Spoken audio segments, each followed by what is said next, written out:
Why does Lourenço have Higino?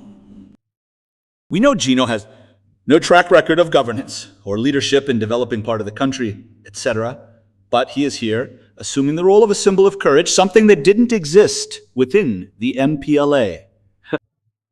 And we are going to observe what happened in Frelimo when the new leader chose Chapo, that Roque Silva, and a lady already around 60 years old. He wanted Roque, but he brought in an inexperienced youth. He brought a lady of 60-something, almost 70. He was sure. He thought nobody would vote for those two, that they would vote for Chapo, but people voted for Chapo to stop the radicalism of Roque Silva. What will happen in the MPLA?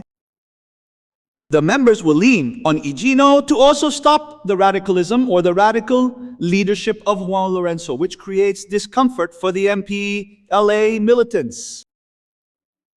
How will the MPLA position itself regarding this? First, the MPLA is a party with a single command where decisions flow from the top down. Everything the leader decides, they later adopt as the party's position. And the leader only has power when he also holds the state in his hands, because he has the power to appoint, dismiss, punish, order arrests, order releases, etc. So they all become hostages of the leader and cannot make decisions or go against the leader because of party discipline. But we are noticing that the MPLA is already reacting in its own way to these candidacies of Higino, Venancio, Nando. It is a reaction that the MPLA is undertaking. It is something almost unprecedented since the government of Eduardo dos Santos, which is people starting to confront, isn't it? Why does Lourenço have Higino? We know the examples of governance or leadership that developed a part of the country, etc. But he is here assuming the role of a symbol of courage, something that didn't exist within the MPLA. And we in the MPLA will observe what happened in Frelimo when the new leader, that Roque Silva, and a lady already around 60 years old. He wanted Roque, but he brought in an inexperienced youth. He brought a lady of 60-something, almost 70. He was sure. He thought nobody would vote for those two, that they would vote for Chapo, but people voted for Chapo to stop the radicalism of Roque Silva. That is what will happen in the MPLA. The bigwigs will lean towards curbing the radicalism or the radical leadership of João Lourenço, which creates discomfort for MPLA militants. The militants are not with the president. Notice that there is not a single militant who has come out publicly to encourage the president to continue in power or to support a third term. There isn't. So we are observing this. They will. He will start to unite the party around Higino Carneiro, and the more he fights Carneiro with this process, the more he will create a wave of solidarity around him. Now, when Nando also appears, the same thing. He is afraid and doesn't want it. He doesn't want it, and he will avoid that. Because if Higino runs or Nando and becomes a candidate, it basically complicates his life story. Because, as we said, the party president only has strength when he has the state in his hands. But then, what will the other one do? He will use his party powers. He could start to initiate a removal process against the president of the republic, which is the first thing. In the MPLA statutes, what do they determine? That it is the party leader who appoints the president of the National Assembly. We have an assembly president who is loyal to President João Lourenço, who is Carolina Cerqueira. The leader can remove Carolina, can change the leadership of the MPLA bench, can secretly encourage UNITA to bring back that removal process and get rid of President João Lourenço. Therefore, the president's struggle, as we said at the beginning, he only has 9 months of survival left. His political death is not in 2027, It is in the months from the moment he calls the Congress, if candidates emerge or not. That is why he will use everything around him, everything within his reach to neutralize these potential candidates, or rather, to go to a party Congress without multiple candidacies so they don't complicate his life. What are the repercussions of all this internally? Of course, President João Lourenço has a hot potato in his hands. It is the 2026 MPLA Congress, which is an elective Congress and will be decisive for his political survival if he cannot manage to remain in the leadership of the MPLA. And consequently, this has an impact on the choice of who will be the MPLA candidate for President of the Republic. I do not speak of presidential elections because in Angola there are no presidential elections. And therefore the President of the Republic and So the struggle for President João Lourenço's political survival begins now, first within his own party, right?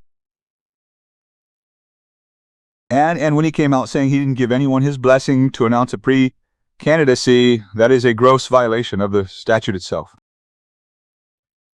As I have open here, Article 13 and Article 30, therefore 13, which defines the principles of internal democracy, and number 2 of, well, the 13th, the wording is the same, it hasn't been changed, is that the party's internal democracy is based on certain principles, one of which, line A, restores fundamental rights, freedoms, and guarantees enshrined in the Constitution, which states here respect for the fundamental freedoms, rights, and guarantees enshrined in the Constitution and owed to every citizen. Therefore, the Constitution is clear when in its Articles 52, if my memory doesn't fail me, 53, 54, and 55, it says that every citizen has the right to participate in active public and political life. So I don't see any reason why one has to wait for the party president's approval, especially since this same article in its line D says clearly that the election of heads of bodies of organizations, of grassroots organizations and other forms of local organization.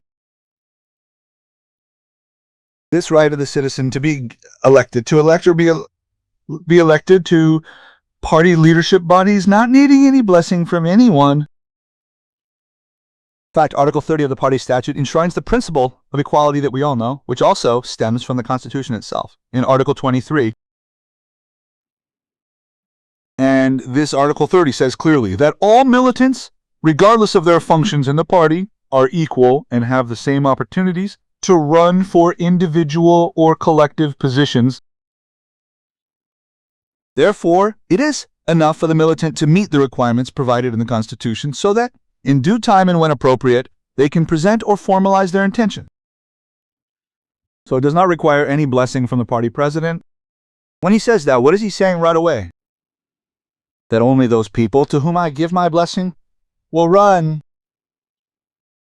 And here begins to unfold what has also been speculated on this program, that the current party leadership's clear intention is to politically annihilate Carneiro, therefore, as a heavyweight who frightens the current leadership, and let's see if, in the near future, other leaders, other candidates don't emerge.